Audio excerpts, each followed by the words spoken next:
Hello everyone, welcome back to my channel. As you might know, the DJI Avata 360 is available in three main packages or bundles depending on your flight and controller preferences. DJI Avata 360 drone only, the standalone aircraft. Ideal for pilots who already own compatible controllers and goggles and just need to replace the drone itself. The first package includes the Drone 1 intelligent flight battery and the traditional DJI RC2 controller. This package is meant for screen-based standard framing. The second package is a Fly More combo. It's a value bundle featuring the drone, the RC2 controller, 3 intelligent flight batteries, a two-way charging hub, and a sling bag. The third package is also a Fly More combo, but it has a DJI Goggles N3 and a DJI RC Motion 3 instead of the RC2 controller. This is the immersive FPV experience package, alongside 3 intelligent flight batteries, the two-way charging hub, and a sling bag. Since I already have a DJI Air 3S Fly More combo that came with an RC2 controller, so I'm going to use this RC2 controller from the Air 3S for this Avata 360. This is why I chose the third combo of the Avata 360 package. So I will have the goggles N3 and an RC Motion 3. And the RC2 I share between Air 3S and Avata 360. So it depends on what you already have. Then you can choose a package that fits the gears you already have. Before you start the setup, I advise charging batteries first. With a 100-watt charger, it may take roughly 70 minutes to charge 3 batteries from 10% remain to 90%. I have also posted another video about how to fly the Air 3S all day using a power bank. So watch that video to see if you can use that homemade power bank to charge the Avata 360's batteries. For fast charging, you need to use a 65-watt or 100-watt charger. It will charge all 3 batteries simultaneously. Now I'm going to leave the 3 batteries in the charging hub and plug the USB-C cable into the hub and plug a 65-watt charger to charge the batteries. As you can see, I used the 65-watt charger. If I charge only the 3 batteries, you can see that all 3 batteries are being charged simultaneously, and it would take around 70 minutes to fully charge all 3 batteries. But when I plot the RC Motion 3 into the 65-watt charger, the chargers share power with the Motion 3 controller, so the battery charging hub goes down to charging 1 battery at a time. In the meantime, I also plug another USB-A to USB-C cable to charge the goggles, and I'm going to leave all of them being charged through the night. As you see that when charging, all the LED lights are flashing on any device being charged. After a night, I'm going to check to see if all the device's batteries are fully charged. Then I'm going to unplug the charging hub, unplug the Motion 3 controller, and the goggles. I'm going to put them aside and start inserting a battery into the drone and starting setting up.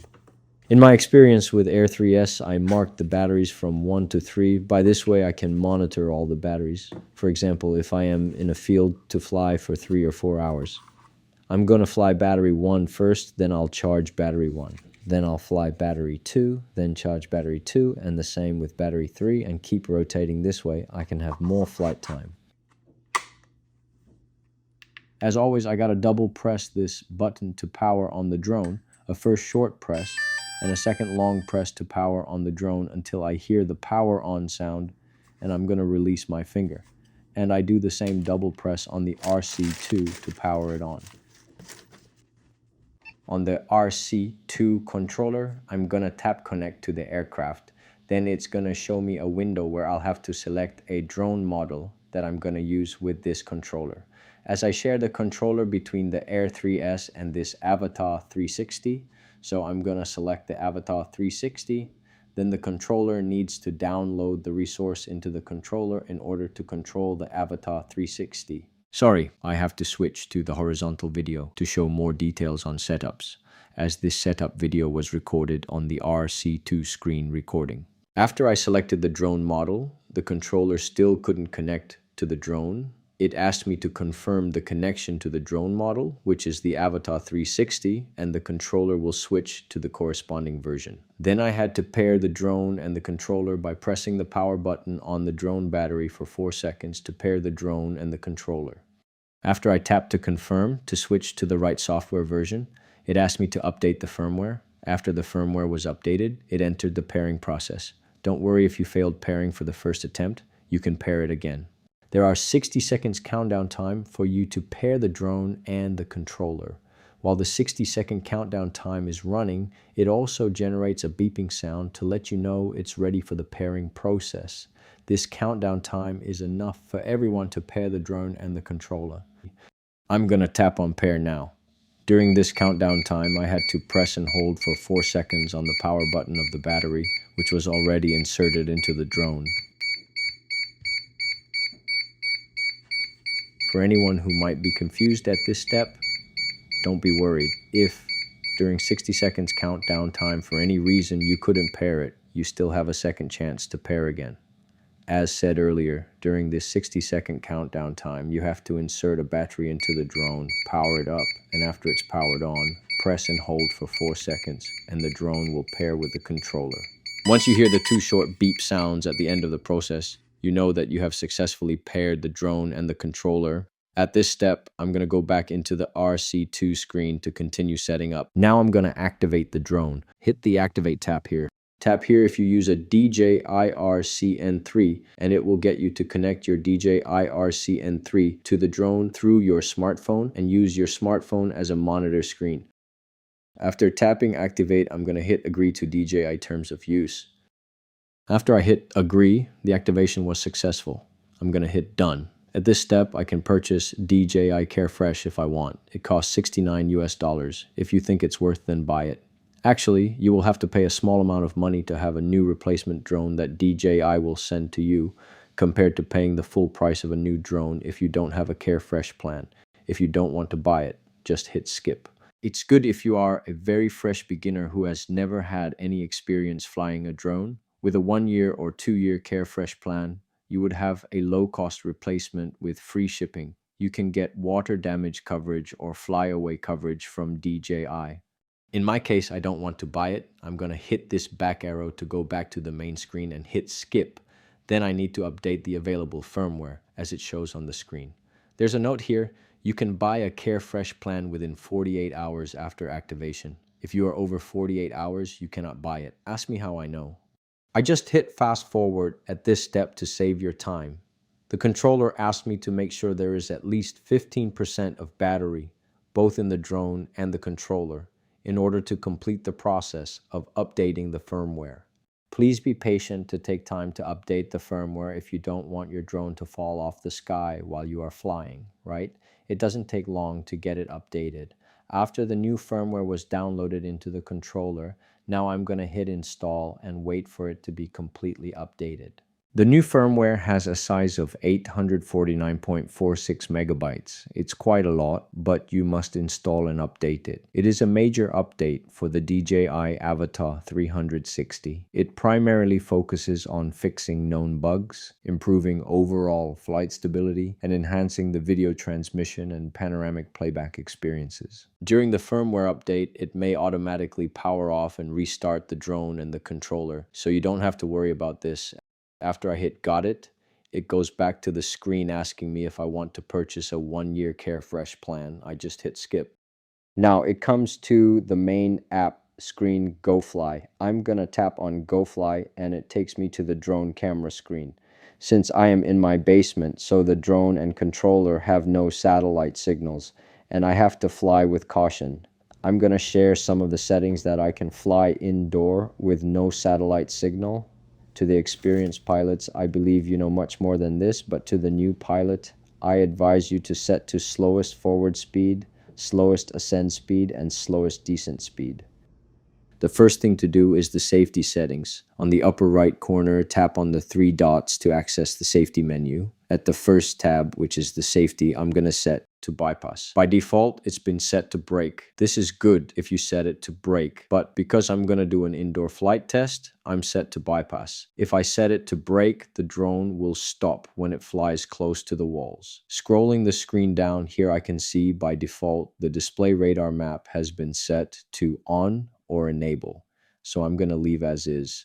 For the flight direction indicator, I set it to on or enable.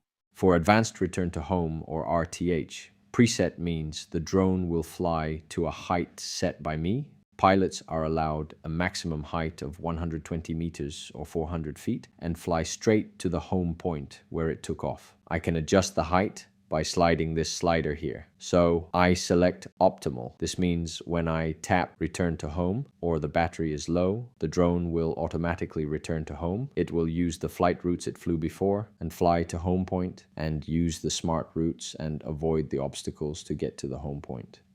Moving down here, the maximum altitude pilots are allowed to fly at is 120 meters. 400 feet above ground level. What if you are flying in a mix of prairie land and hills or mountains? If you set it to 120 meters and fly forward horizontally, the drone may hit the sides of mountains or hills.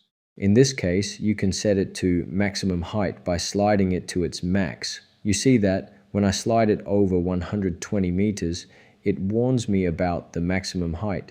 If I slide it over the allowable height, I will violate the flight altitude and have to bear full responsibility for this action. I tap cancel and slide it back to 120 meters or 400 feet.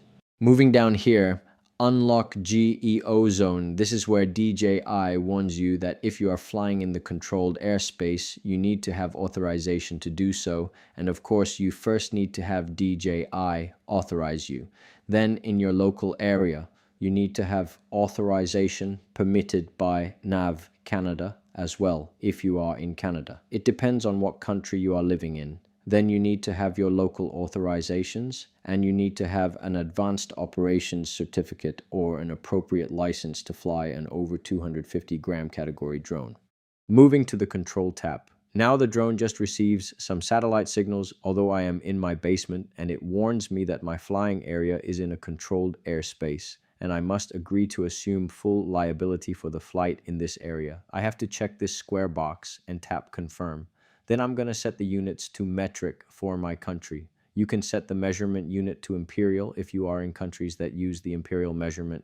As for display zoom, by default, it is standard. I'm going to leave it as is. Now I'm going to tap on gain and expo tuning. It's very important here. If you are a beginner flying a drone for the first time, I advise you to set this as follows to avoid a drone crash. However, you are responsible for your flight setting and activities. I just want to share my experiences only. Once I tapped on gain and expo tuning, it showed me 3 flight modes here: Sin, Normal, and Sport mode.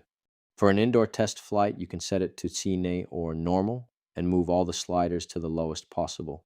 By default, the max horizontal speed has been at 4 meters per second. I'm going to set it to the lowest, which is 1 meter per second.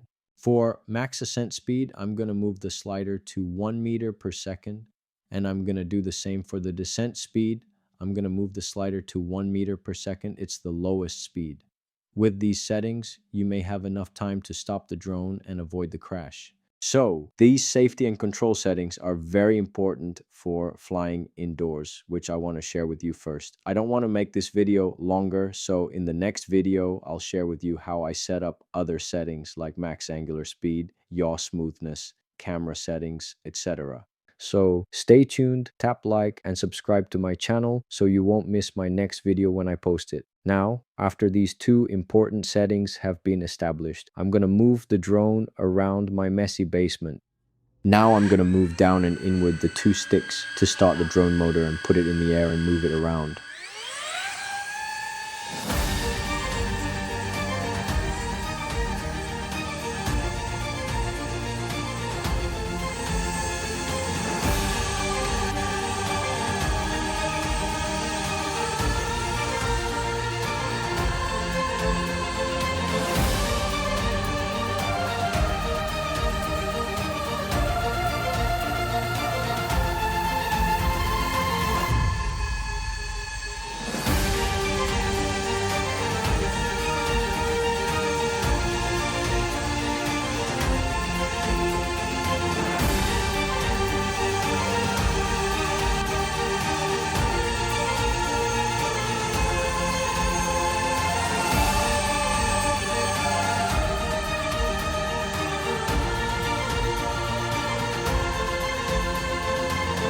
And that's it for this video. Thank you for watching. Please tap like and subscribe to my channel so you won't miss my next video, and you will be the first person to be notified when my videos are posted. Bye for now.